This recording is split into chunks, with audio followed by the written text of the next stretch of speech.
Chicken ఘీ రోస్ట్కి ఏ మాత్రం తీసుకొని mushroom ఘీ roast. Vegetarians అందరూ తప్పకుండా ట్రై చేయాల్సిన డిష్ ఇది. ఈ డిష్ చేయడానికి 200 grams ఆఫ్ మష్రూమ్స్ తీసుకున్నాను. ఆనియన్స్ 2, టమాటోస్ 2 చాప్ చేసి పెట్టుకోవాలి. వీటన్నిటిని కూడా కొంచెం రోస్ట్ చేసుకొని ఫైన్ పౌడర్లా చేసి పెట్టుకోవాలి.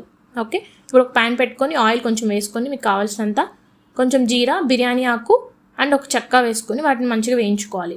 అది అయిన తర్వాత ఆనియన్స్ వేసుకొని ఆనియన్స్ ఫాస్ట్గా ఫ్రై అవ్వడానికి కావాల్సినంత సాల్ట్ వేసుకొని ఆనియన్స్ వేయించుకోవాలి.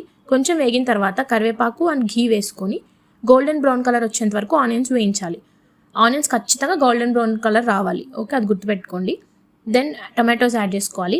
అవి కొంచెం పచ్చివాసన పోయి సాఫ్ట్ అయిన తర్వాత మష్రూమ్స్ యాడ్ చేసుకోవాలి. ఇప్పుడు కర్రీకి సరిపడినంత సాల్ట్ వేసేసుకొని లిడ్ లేకుండా ఫ్రై చేసుకోవాలి. అది చాలా ఇంపార్టెంట్. అప్పుడే రోస్ట్ లాగా వస్తుంది, లేకపోతే కర్రీ లాగా వాటరీగా ఉంటుంది. మష్రూమ్స్, ఆనియన్స్ అండ్ టమాటోస్ మంచిగా రోస్ట్ అయిపోయాయి. దీంట్లోకి మనం ఇందాక తయారు చేసి పెట్టుకున్న మసాలాని 2 or 3 tablespoons అండ్ దాని తర్వాత కొంచెం పసుపు వేసుకోవాలి. సో తర్వాత కారం కూడా వేసుకొని మొత్తం వేగిపోయిన తర్వాత సర్వ్ చేసుకోవడమే.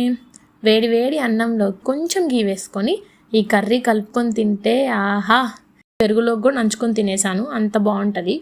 సో ఈ డిష్ని మీరు కూడా ట్రై చేసి ఎలా ఉందో కామెంట్ చేసేయండి. ఈ రీల్ని మీ వెజిటేరియన్ ఫ్రెండ్స్కి తప్పకుండా షేర్ చేయండి.